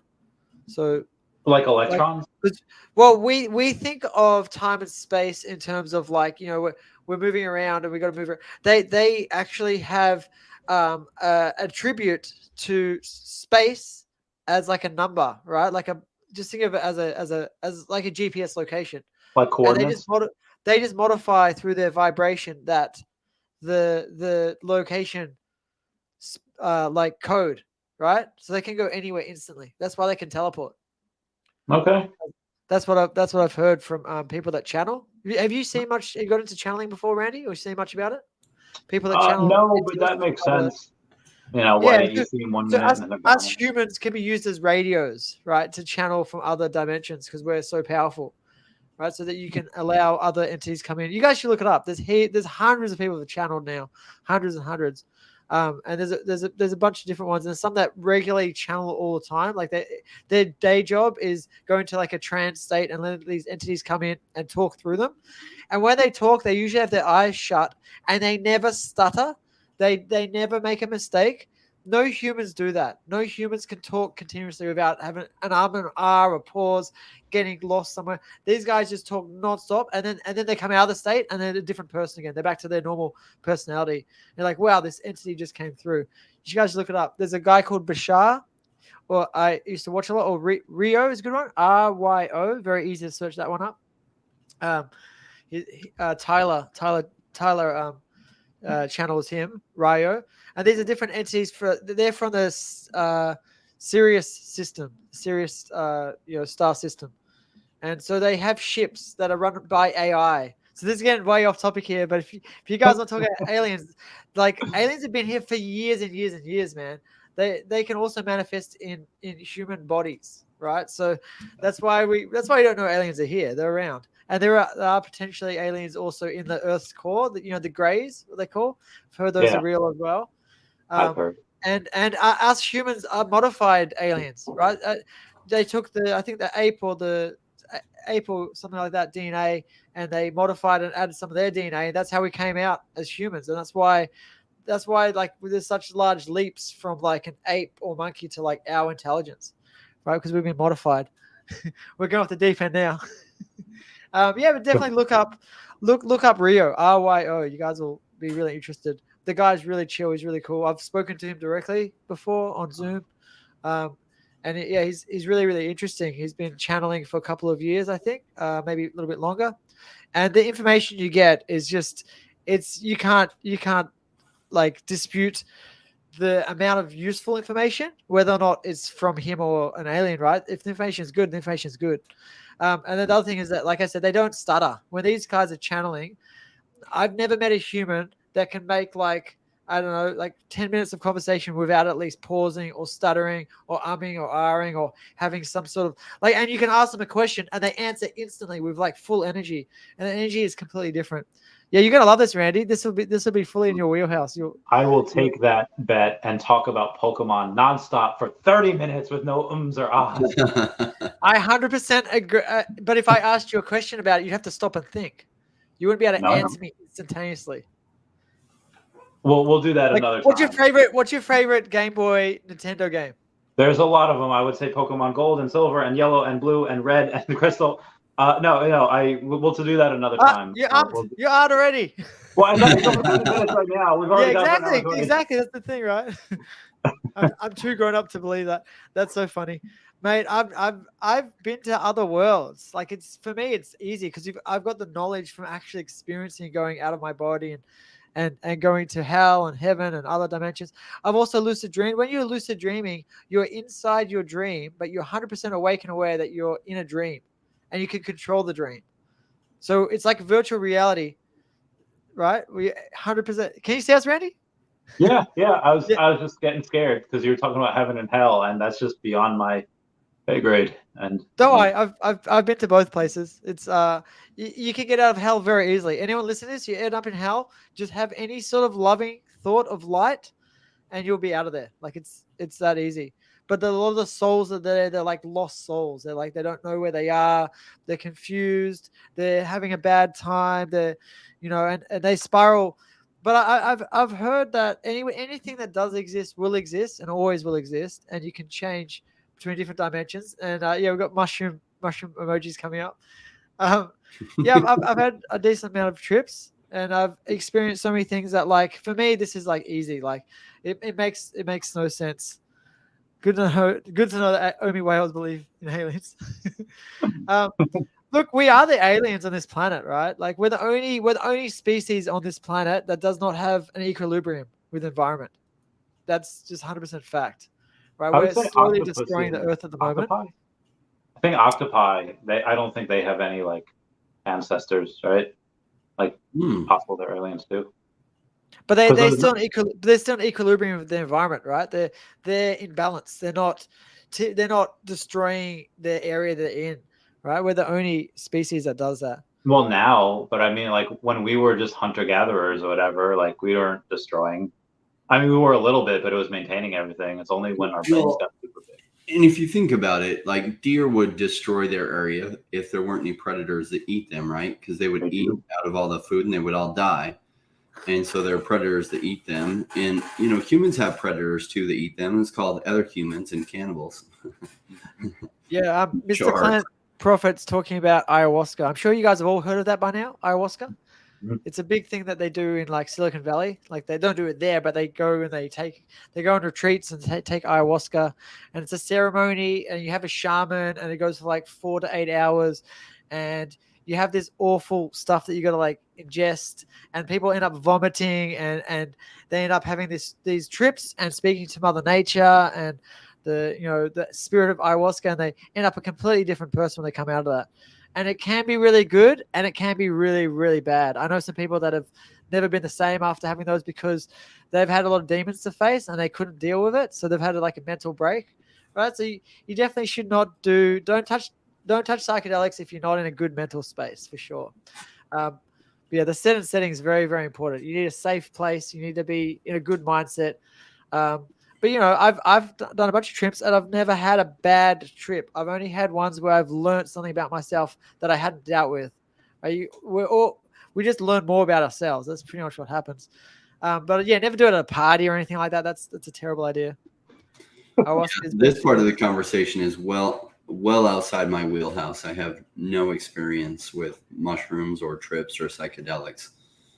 Yeah. And DMT will shoot I'm just a boring crypto investor in a highly volatile, amazing asset that can go down 100% and it can go up 7,000x. Yeah, that's my wheelhouse. Rain, have I told you that every single investment I've made, whether it's been Pokemon cards, high risk lending, Tesla, or Vivi and Omi, I've made after taking an intense acid trip? No, didn't know that. That makes sense. You could call it luck. You could call it tapping into something that is maybe a cheat. I feel like it's a cheat code that gives you knowledge, but yeah, I don't know if that makes him think more or less of me. I'm indifferent. I'm just agnostic when it comes to like, actually, I think the research going on in shrooms is cool, but I'm going to wait till there's really good research I don't want to be part of that research, right? We're coming to a place where this will be really good for people like you that might be more science-based. Science is now realizing that with quantum physics now and all the different experiments that have been happening, that we are more than likely living in a simulation, right? Like that's like basically proven with quantum localized facts. Right, everything heavily is based on observation. What was that? Right? It's heavily you can't say proven. It's the evidence points that way. Where if you are like, let's just say the Thomas Young's double slit experiment, where what he does is he had like a light, he put in like a green lampshade over the light, so only green wave particles would go through this slit of paper, and then this slit of paper would go through a double slit. Determining if it was a wave or if it was particle, and then he had another piece of paper behind that. And you look at it. Oh, look, it's a wave. He does the experiment. He looks at the thing afterwards. All of the particles hit the last piece of paper as if it behaved at a wave. But if you watch the experiment, it doesn't behave like a wave. It behaves like a light particle where some particles go in here, some particles go in there. So depending on whether you look at the experiment or not will depend on how the particles react. Yes. And that is just like peak video game stuff, like peak something rendering because you're looking at it. And it's not just that, Randy. They've proven multiple things. Like you can have a particle that's been what's it called? Entangled, quantum entanglement. If you heard of quantum entanglement theory, it's not even theory now, it's a fact. Like they've done experiments.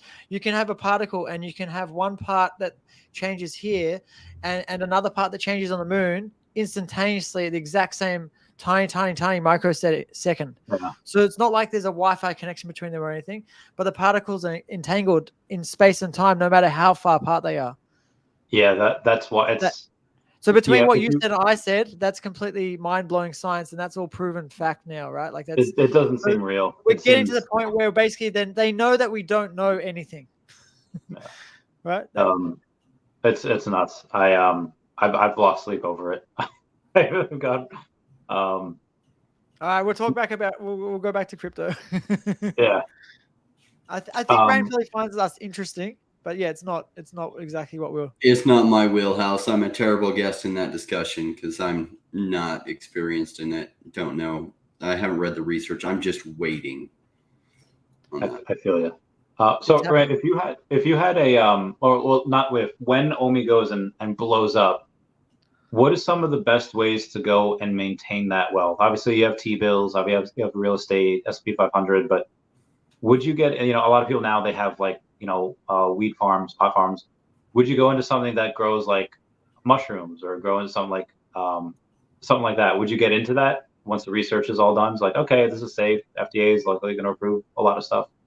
Or is that going to always be a little too outside your wheelhouse? I don't know enough on the politics. I guess if I knew a bunch of the politicians to know how safe that would be from politicians, because that's your major risk on that, right? Is the change of legislation.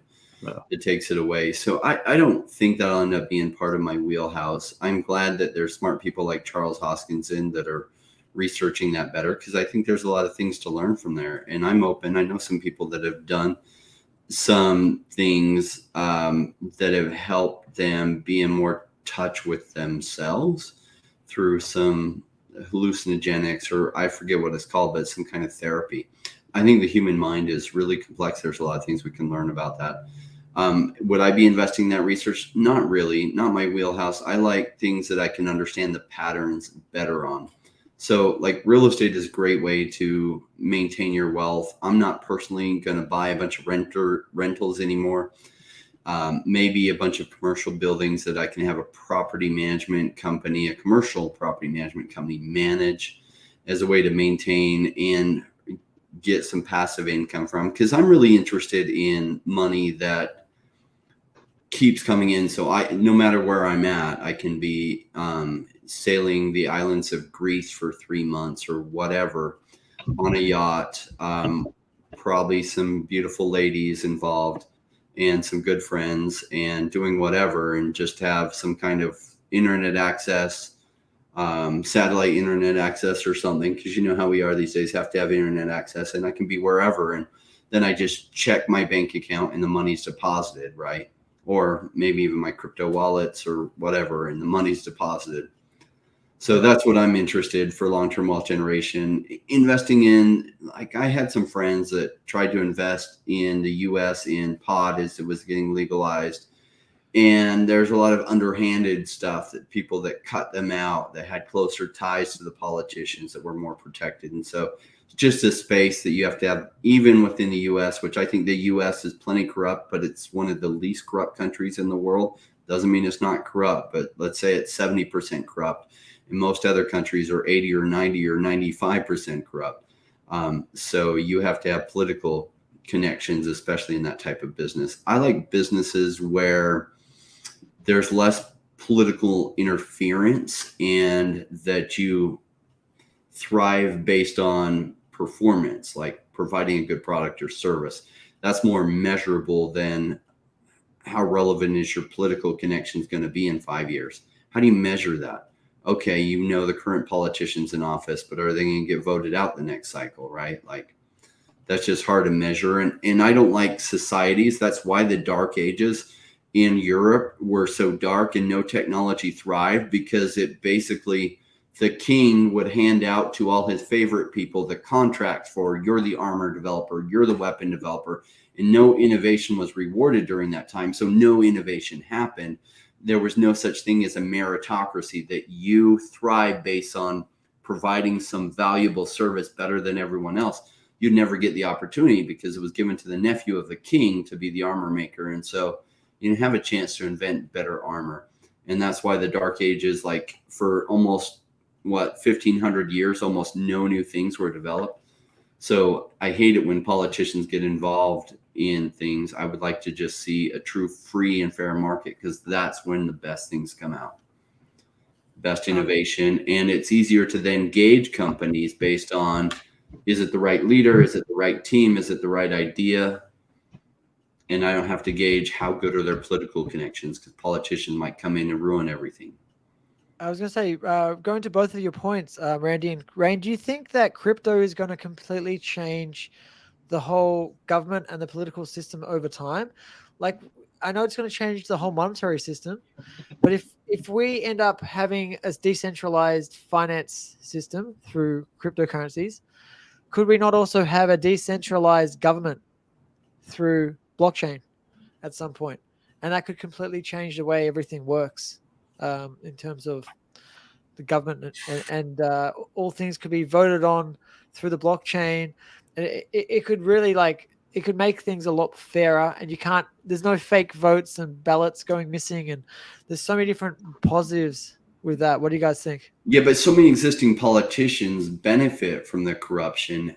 Cleaning that out is hard, right? Remember when this politician 6 years ago in the US was running on this idea that he was going to drain the swamp?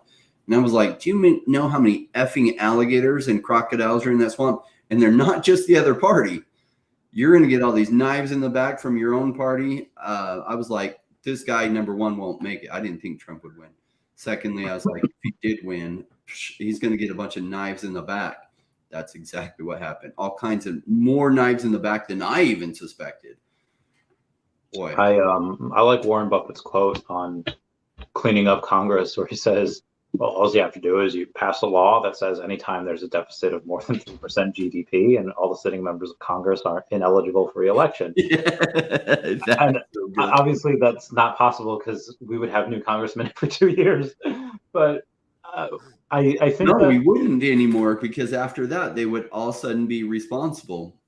I think if you combine that the with younger generation, if you triple what congressmen and senators make, number one, that would be big incentive enough that if you couple those two things together, they would all vote for it. Triple what they make. I'm fine with that.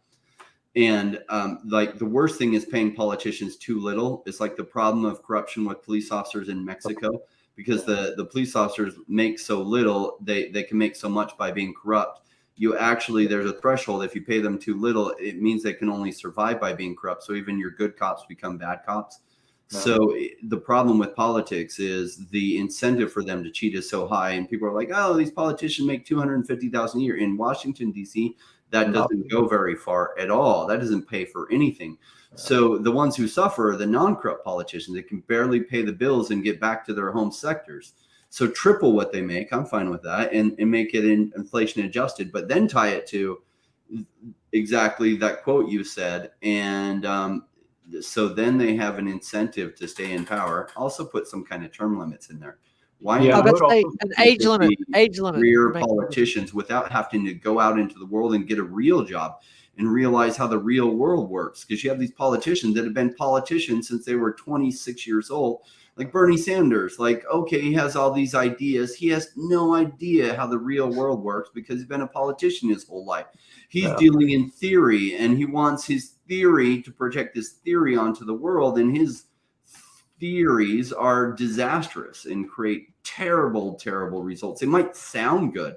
Yeah, the Mayflower Compact sounded good too, but all these Puritans almost died because of their whole socialist idea of we're all going to work and share equally and da-da-da. And the journals from the guys in the early days about how they almost starved to death because they found the people who most could work didn't work. They would just wait around, and all the single moms and old ladies would be out there farming and growing crops so that they didn't starve.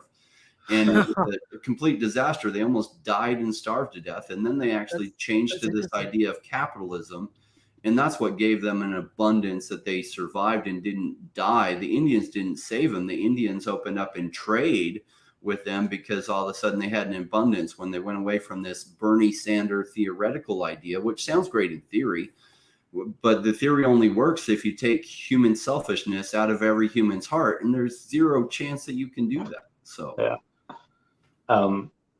building on the last premise, if you want to incentivize people to stay in, Congress, like actually do a good job and stay in, you have to get rid of the law that says like, oh, hey, if you serve even one term, you still get that, congressional pension, whatever.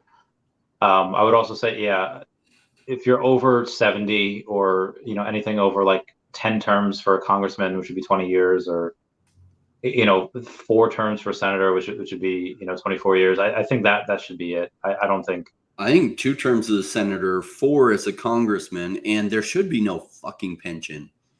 Excuse my language, but why the hell do they get a pension for being a congressman? Go out, build a business so you know what you're talking about, then run for Congress so you can pass smart laws that actually really do his job, and it would cut out so much corruption. So incentives dictate behavior, and right now there's no proper incentives for congressmen to do things well, because you can be a congressman like your whole life, no term limits, and they usually then upgrade to senator, and they stay in for like 50 years. And during that time, they learn all these ways to use family members to get money in and direct money in, all these little games that they play, and learn to be super corrupt as they perfect the art over 50 years.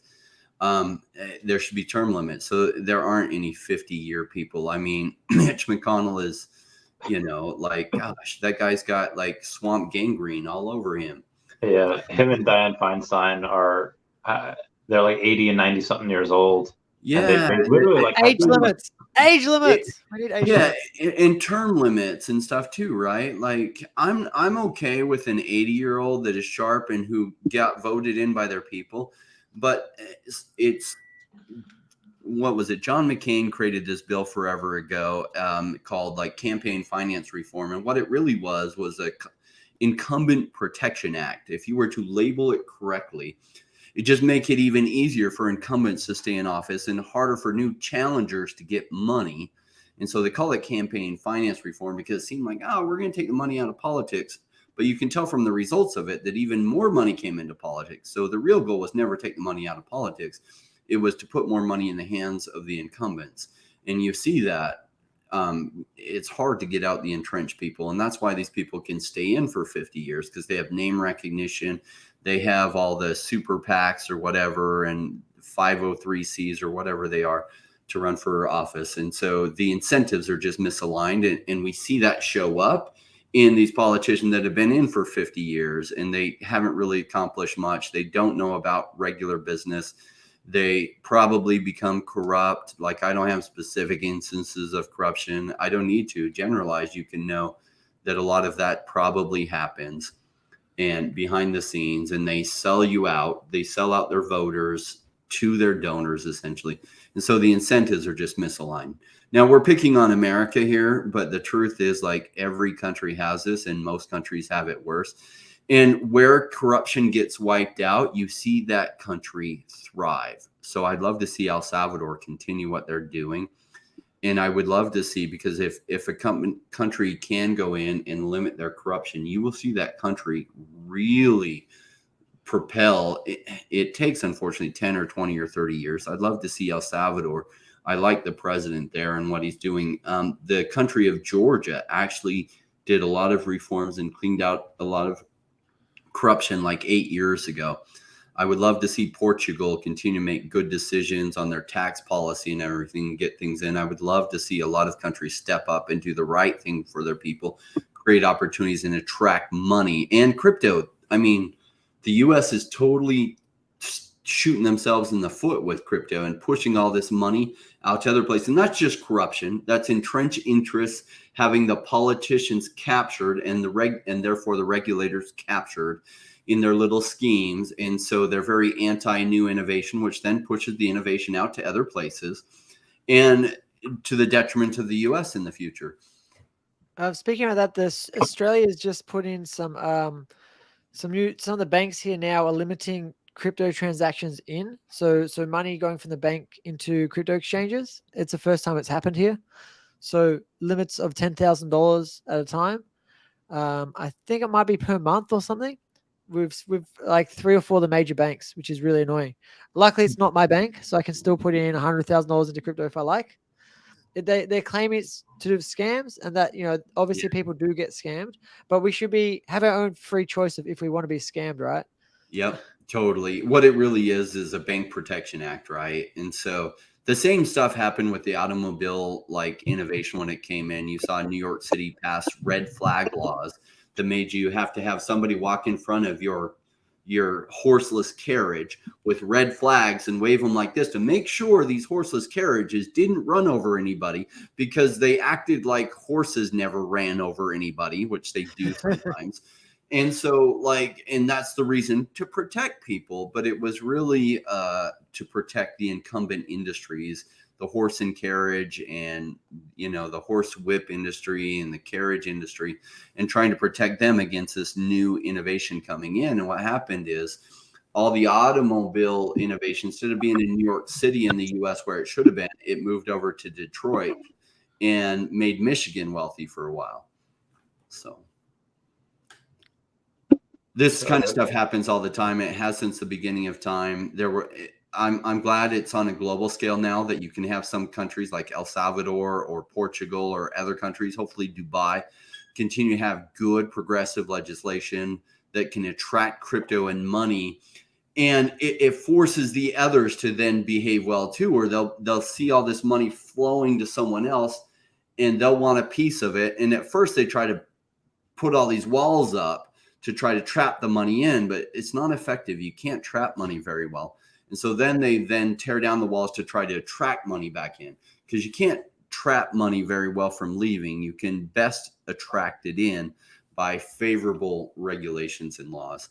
And so the U.S. at some point will reverse and realize how much money they're missing out on and reverse course completely. And it'll probably do with getting rid of Gary Gensler. And what's funny is Gary Gensler from 4 years ago was a totally different person than Gary Gensler of today. Back then, he said like 75% of cryptos probably weren't securities. And now they're trying to deem everything except Bitcoin as security. And if they could find a why? He's taking orders from someone who I really don't know. I don't know. Maybe it's from Goldman Sachs. Maybe it's from politicians. Maybe it's from Elizabeth Warren. I don't know enough to know.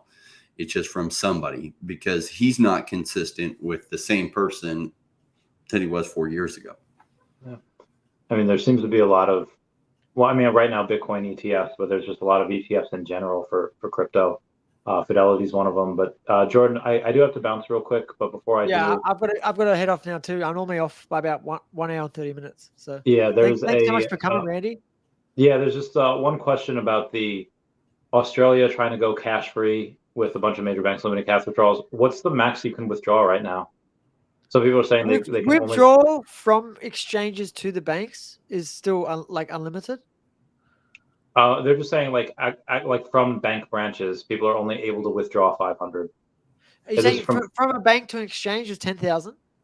No, like people like specifically from banks to their person, like in cash. Oh, you mean in cash? Yeah, Sky News has reported first edition Australia slowly becoming more cashless. Yes, and they are unable to withdraw more than 500. $500 in cash. Yes. I don't know. I haven't tried to get cash out in a long time, but I used to pull out about $1,000 cash at a time. When I was doing some renovations and stuff, and I was getting cash. Yeah. So, I mean, I assume it depends on the bank, I think. But there's like 4 major banks in Australia, but I've got like a sort of off-branch bank that's not as common. Bank in Melbourne. But yeah, it's interesting. Okay, yeah, I just wanted to ask that. Anyway, thank you so much for having me on. Again, I'll try to be here as often as possible. I was here today just because I had the podcast before. I will probably, I haven't signed the contract. I will continue working through December. So once that happens, once that's done in January, hopefully I should be back full time with y'all. Awesome, Randy. Thanks for coming. Woo! All right, thanks, guys. Bye. Good to see you, Randy. Awesome. I want to share with everyone before we wrap up, like there's a lull in like the market, right? This low, and you kind of get sleepy, and many of you have like stuck around, but the bear market does impact you. This is go time though, like really decisions made during this slow period and making good decisions with getting the right crypto projects and making smart investments set you up, because this will turn around. Market cycles swing and the pendulum swings too far to each way, and it has swung to the too cheap side. What's coming next, and I don't know whether it's going to be 6 months from now or 18 months from now, but it will swing too far to the other side. And that's how you make a lot of money as an investor, is buying when it swings too far to the low side and then selling when it swings too far to the high side. And that's what has me about crypto. That's why I left every other type of investment to the side and came exclusively to crypto, because the swings are so volatile and the time periods are so much shorter than everything else. It's fascinating. This is the place to be. So you're here at the right time, but are you making the right actions? If you're fairly new, like I do have a course you can find on my channel in the videos below, you want to take that course. There is a code. There's still some codes left that you can get it for half price. Do it for yourself. It will save you or help you make far more than you will spend on that course. It's basically everything that I learned. Now, I had 20 years investment experience before I came into crypto. And still I made a bunch of mistakes because I was just new to crypto, and you're always bad before you're good. So get good, and get good as fast as you can, because the money involved here is massive. And one wrong decision, because you're just new, can end up costing you, from opportunity cost, it could end up costing you $10,000 or $100,000. There's also like hard costs of buying scams or not recognizing what is a scam versus what's not, and can cost you tens of thousands of dollars as well. So there's a lot to learn. And right now is the time to be doing that so that you're well positioned, so that you're making smart choices leading into this next bull run. And it will be crazy, and you will see massive money come in like you have never seen before. Institutions are paving the way so institutional money can come in. So when this market hits, it's going to be a powerful wave. You want to be positioned before that wave comes, not running to catch up and trying to get in later. So you're in the right place at the right time. If you're watching this video now, are you taking the right actions? Awesome. Thanks for that, Rain. I really want everyone to know that, like, I fully agree with everything Rain said. I actually was a victim to a rug pull, and I lost $100,000. And so maybe if I'd done Rain's course back then, that might not have happened. And it's easy to see these things, from the present looking backwards. Mm-hmm. But it's a really good idea just to have some basic knowledge and to run through somebody who's already been through the same thing. And I've got the link down below in the description for your course, Rain, with the code there as well. Appreciate that. If it hasn't changed. So thanks so much for watching today, guys. I know we were all over the shop in terms of talking about AI, talking about crypto, talking about aliens, talking about politics. Like, seriously, like we're all over the board. But that's why this is called Around the Comiverse, right? It's a lot of fun. We talk about Vivi as well. And it's just a great time. And yeah, thanks so much for coming on, Rain, and being really consistent on this channel. I really appreciate it. So yeah, make sure you like and subscribe to Rain's channel and my channel, and as well Randy's. Don't forget Randy. Thanks guys. I'll see you next time.